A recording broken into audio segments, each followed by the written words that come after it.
నమస్తే, welcome to Meta plus. మరిన్ని interesting cinema reviews and trailer reviews కోసం please subscribe to Meta plus. ఇక ఈరోజు మ్యాటర్లోకి వస్తే పుష్ప 2లో కేజీఎఫ్ కథ ఉందా? ఇప్పుడు సోషల్ మీడియాలో అంతా ఇదే నడుస్తుంది.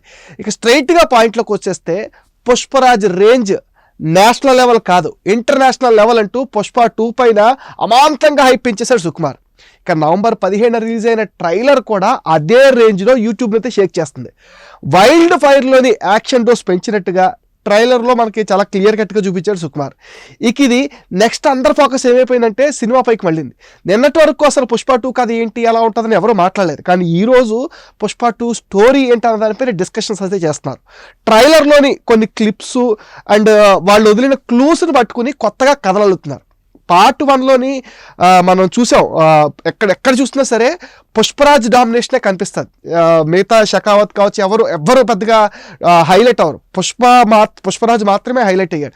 కానీ ఈ పార్ట్ 2లోకి వచ్చేసరికి మనం కేజీఎఫ్లో చూసాం కదా, అధీరా చేతిలో రాకీ భాయ్ ఎలాగైతే డౌన్ఫాల్ అవుతాడో అట్లానే ఇప్పుడు పుష్ప 2లో కూడా షకావత్ డామినేట్ చేస్తాడు అల్లు అర్జున్ని. అండ్ మిగతా విలన్స్ కూడా దెబ్బతీస్తే పుష్పరాజ్ కొంచెం డౌన్ అవుతాడు, డౌన్ అయ్యి లోకి వెళ్ళిపోతాడు. ఆ లో నుంచి ఒక ఫైర్ పుట్టుకొస్తుంది, అదే వైల్డ్ ఫైర్. ఆ వైల్డ్ ఫైర్ సినిమా మొత్తం క్యారీ అవుతుంది అన్నది దాని తాలూకా ఫ్లేవర్. అంటే కేజీఎఫ్ 2 చాప్టర్ 2 తాలూకా ఫ్లేవర్ అయితే ఇందులో కనిపిస్తుంది అని చెప్పేసి బయట మాటలు వినిపిస్తున్నాయి. సో అది కూడా మనకి ట్రైలర్లో ఫ్లేవర్, అంటే కేజీఎఫ్ 2 తాలూకా ఫ్లేవర్ కనిపించిందని ట్రైలర్ చూసిన వాళ్ళు అయితే చెప్తున్నారు. అండ్ ఇప్పుడు మనం ట్రైలర్లో చాలా డీటెయిలింగ్గా అబ్జర్వ్ చేస్తే కొన్ని ఉన్నాయి. అల్లు అర్జున్ అంటే కేజీఎఫ్లోని రాకీ భాయ్ ఎలా అంచెలంచెలుగా ఎదగటం చూపిస్తాడో, ఇక్కడ కూడా అల్లు అర్జున్ అంచెలంచెలుగా, అంటే ఒకసారి ప్లెయిన్ నుంచి దిగటం, ఒకసారి డిఫరెంట్ గెటప్స్. ఆ గెటప్స్ కూడా ఆడియన్స్ని విపరీతంగా ఆకట్టుకున్నాయి. అండ్ ట్రైలర్లో మనం క్లీన్గా అబ్జర్వ్ చేస్తే ఒక 48 సెకండ్స్ దగ్గర అరౌండ్ అక్కడ ఒక చోట ఎర్ర చందనం కర్రలతో అంతిమ సంస్కారాలు చేసి ఒక సీన్ వేశారు. దాని చుట్టూ గొడుగులు పట్టుకుని జనం అందరం వచ్చినారు. ఇంతకీ అక్కడ చనిపోయింది ఎవరు? పుష్పరాజ్ చనిపోయాడా, లేకపోతే శ్రీవల్లి చనిపోయిందా, లేకపోతే వాళ్ళ మదర్ చనిపోయారా? ఎందుకంటే వీళ్ళ మధ్యన ఎందుకు తిరుగుతుంది అంటే అక్కడ వాళ్ళు తప్ప ఇంకెవరికి అవకాశం లేదండి. పుష్పరాజ్ అంటే ఎర్రచందనంలో కింగు, సో అతను మాత్రమే అంత రిచ్గా చేయగలడు. ఒకవేళ వాళ్ళ మదర్ చనిపోయింటే పుష్పరాజ్ చేస్తున్నాడా, లేకపోతే పుష్పరాజే చనిపోయినట్టు నటిస్తూ, అంటే ఈ సిండికేట్ కింగ్ అయిన తర్వాత సిండికేట్లో ఉన్న తోడేళ్ళు పట్టుకోవడానికి పులి పుష్పరాజ్ కావాలని చనిపోయినట్టు నటించి ఆ అంతిమ సంస్కారాలు చేసి ఆ బ్యాక్గ్రౌండ్లో వర్క్ చేసి ఆ లోపల ఉన్న వాళ్ళని పట్టుకుంటాడు అని చెప్పేసి ఒక స్టోరీ అయితే బయట, అంటే ట్రైలర్లో వచ్చిన క్లూస్ని బేస్ చేసుకుని ఒక స్టోరీ అయితే నడుస్తుంది. ఎందుకంటే మన పుష్పరాజు నీళ్ళలో పడిపోయిన షాట్లు కావచ్చు, లేకపోతే అతన్ని నరికే షాట్లు కావచ్చు ట్రైలర్లో కనిపించినాయి. అండ్ ట్రైలర్ అంటే స్టోరీ ఏంటి అన్నది రివీల్ చేయాలి, కానీ కొంచెం హైఫై షాట్స్ అన్ని వేసుకుని చేయడం వల్ల ఈ కథ ఏంటి అన్నది ఎవరు గెస్ చేయలేకపోతున్నారు. కాకపోతే ఈ క్లూస్ అన్నింటినీ ఒకచోట పేర్చుకుంటూ వచ్చి పుష్పరాజు ఇంటర్నేషనల్ వైడ్కి వెళ్ళడానికి చనిపోయి ఇంటర్నేషనల్ వైడ్కి పెట్టిన రకరకాల మాటలు అయితే వినిపిస్తున్నాయి. అండ్ ట్రైలర్ ఇప్పుడు మనం చూసాం, ఆల్రెడీ ట్రైలర్ రిలీజ్ చేసిన 24 గంటల్లోనే ఒక్క తెలుగులోనే 44.67 మిలియన్ వ్యూస్ అందుకుంది. ఇక సౌత్ లో ఈ ట్రైలర్ వచ్చేసి హైయెస్ట్ వ్యూస్ అందుకున్న ట్రైలర్స్ లో 7th ప్లేస్ లో నిలిచింది. ఇక బాలీవుడ్ గురించి మాట్లాడుకుంటే 50 మిలియన్ వ్యూస్ అందుకుంది. అంటే తెలుగు కంటే ఎక్కువ వ్యూస్ హిందీలోనే తెచ్చుకుంది. పుష్పరాజ్ మాన్యా చూస్తుంటే ఖచ్చితంగా మళ్ళీ బాలీవుడ్ లో సెన్సేషన్ క్రియేట్ చేసినట్టే కనిపెడుతున్నాడు. ఎందుకంటే ఆల్రెడీ నన్ను ఈవెంట్లో జరిగిన క్రౌడ్, అంటే ఒక తెలుగు హీరో పాట్నా లాంటి చోటుకి వెళ్తే పాసుల కోసం తొక్కిస్తున్నట్లు జరగడం, అంత హంగామా ఇదంతా చూస్తుంటే ఖచ్చితంగా ఈసారి కాన్స్ రికార్డులు అయితే బద్దలైపోయేటట్టే కనిపిస్తున్నాయి. షారుఖ్ ఖాన్ వచ్చేసి హైయెస్ట్ కలెక్షన్స్లో షారుఖ్ ఖాన్ ప్లేస్ ఉంది. ఎందుకంటే జవాన్కి దాదాపుగా 65 crores ఎంతో అమౌంట్ ఉంది.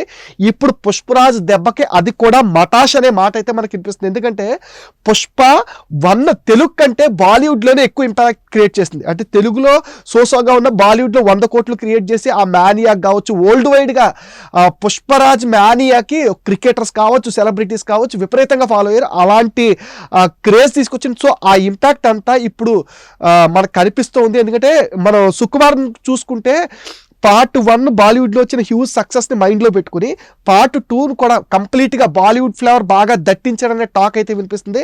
నిన్న రిలీజ్ చేసిన ట్రైలర్లో కూడా అది బాగా ఎక్స్పోజ్ అయింది. ఒక్క శ్రీవల్లి పుష్పరాజు, అదేంటి పుష్పరాజ్ క్యారెక్టరైజేషన్ విషయం పక్కన పెడితే Srivalli Pushparaj wife and husband మీద వచ్చే కొంచెం రొమాంటిక్ ట్రాక్ మాత్రమే కొద్దిగా సౌత్ స్టైల్కి దగ్గరగా ఉంది. మిగతాది మొత్తం షకావత్ ఎంట్రీ దగ్గర హిందీ సాంగ్స్, ఆ తర్వాత కొన్ని హిందీ సాంగ్స్, ఇదంతా బాలీవుడ్ని టార్గెట్ చేసిన విషయం తెలుస్తుంది. అండ్ బాలీవుడ్ కూడా ఈ మధ్యన ఏం చేస్తుందంటే సౌత్ మాస్ యాక్షన్ సినిమాలకు ఫిదా అయిపోతుంది. నిన్న రిలీజ్ చేసిన ట్రైలర్లో కూడా మాస్ యాక్షన్ అయితే పీక్స్లో ఉంది. అందుకే ట్రైలర్ నార్త్లో దూసుకుపోయింది. ఒక్క సినిమాతో అదే పుష్ప 1తో పీ-టౌన్ మాస్ ఆడియన్స్ని ఫిదా చేశాడు. ఇప్పుడు పుష్ప 2తో ఇంకెన్ని రికార్డులు క్రియేట్ చేస్తాడని అయితే చాలా ఈగర్గా వెయిట్ చేస్తున్నారు. అండ్ ఈ పుష్ప రూల్ ట్రైలర్ చూసిన టాలీవుడ్ సెలబ్స్ అయితే షాక్ అయ్యారు. రాజమౌళి లాంటి సీనియర్ దర్శకుల దగ్గర నుంచి యంగ్ డైరెక్టర్ ప్రశాంత్ వరం వరకు అంతా Fiza waiting for Pushpa rule. కొంతమంది అయితే వైల్డ్ ఫైర్ ఎప్పుడు పార్టీ కావాలి పుష్ప అంటూ పోస్టులతో హోరెత్తిస్తున్నారు. అండ్ సుకుమార్ కూడా పుష్ప 2 కోసం ప్రతి విషయంలో హర్రిబరి లేకుండా చాలా డీటెయిలింగ్గా చెప్తున్నాడు. ఆ విషయం ట్రైలర్ చూస్తే మనకి ఆ సుకుమార్ విజన్ అండ్ ఆయన పెట్టిన ఎఫర్ట్ మొత్తం కనిపిస్తుంది.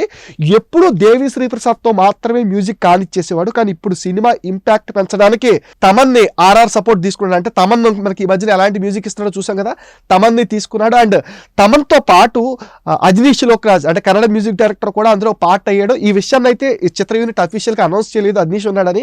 తమన్ అయితే మొన్న ఒక ఇంటర్వ్యూలో కూడా చెప్పాడు, నేను ఇలా పుష్పకు వర్క్ చేస్తున్నాను. అంటే క్వాలిటీలో రాజీ పడకుండా కంటెంట్ మీద ఉన్న నమ్మకంతో ఎంత ఎఫర్ట్స్ పెడితే ఈ సినిమా హై లెవెల్కి వెళ్తుంది అన్నది సుకుమార్ మైండ్లో పెట్టుకుని, ఆయన అసలే లెక్కల మాస్టర్, ప్రతి విషయాన్ని చాలా మైన్యూట్గా గమనిస్తాడు. సో అదంతా మైండ్లో పెట్టుకుని పుష్పని వేరే లెవెల్కి తీసుకెళ్ళాలి అంటే డైలాగ్ ఒకటి రాశాడు, పుష్ప నేషనల్ లెవెల్ కాదు ఇంటర్నేషనల్ లెవెల్, ఆ లెవెల్కి తీసుకెళ్లాలన్న తపన కసి అయితే కనిపిస్తుంది. అండ్ ట్రైలర్లోనే చాలా పజిల్స్ ఇచ్చాడు. అంటే మీ దగ్గర మీకు చెప్పాను ఆ శవాన్ని కాల్చేది, కొన్ని షార్ట్స్, ఆ చైనా జపాన్ వాళ్ళతో వాళ్ళు జపానో చైనా తెలియదు, ఒక ఫారినర్స్తో ఫైట్, ఇదంతా ఏంటి అన్నది ట్రైలర్లో ఆ షార్ట్స్ చూసిన సోషల్ వారియర్స్ అంతా ఏం చేస్తారంటే వాటి ఇప్పుడు డీకోడ్ చేసే పనిలో పడ్డారు. సో మరి రేపు ఎల్లుండిలో ఇంకెన్ని డీటెయిల్స్ అయితే బయటకు వస్తాయో. ప్రెజెంట్ అయితే ఈ ట్రైలర్కి విపరీతమైన రెస్పాన్స్ వస్తుంది. ఖచ్చితంగా పుష్ప 2 2,000 కోట్లు రీచ్ అవడం ఎలాంటి సందేహం లేదు. ప్రస్తుతానికి వాళ్ళ టార్గెట్ అయితే 1,500 కోట్లు అంటున్నారు. ఇది ఈజీగా ఇప్పుడున్న ఈ స్వాగ్ ఇవన్నీ చూస్తుంటే ఖచ్చితంగా పుష్ప రికార్డులు క్రియేట్ చేయడం కన్ఫర్మ్ అంటున్నారు. నాతో మీరు ఏకీభవించినట్లయితే ఒక లైక్ కూడా చేయండి, ఈ వీడియోని మీ ఫ్రెండ్స్ అందరికీ షేర్ చేయండి. Please subscribe meta plus.